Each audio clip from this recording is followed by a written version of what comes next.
Nasazaro wa mbere muri byose ngendeye yandemeye umurezi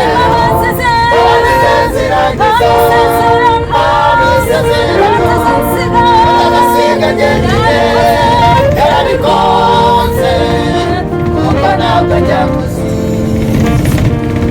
zaririmba igitangaza Yesu umwami yakoze cyose mfite ingabo inkingira uwanisi n'ijuru uwo ni we buhungiro zaririmba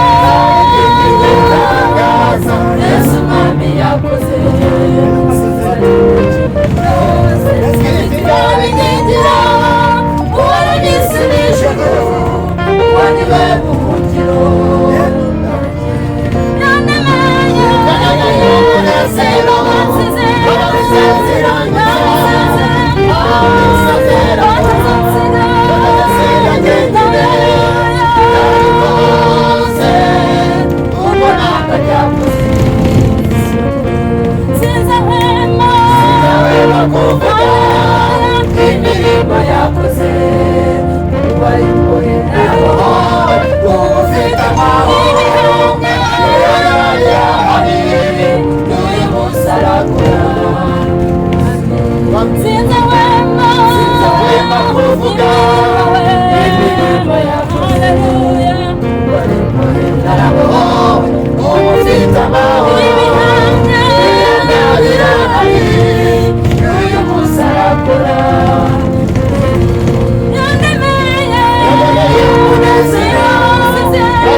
kuko ntabwo ajya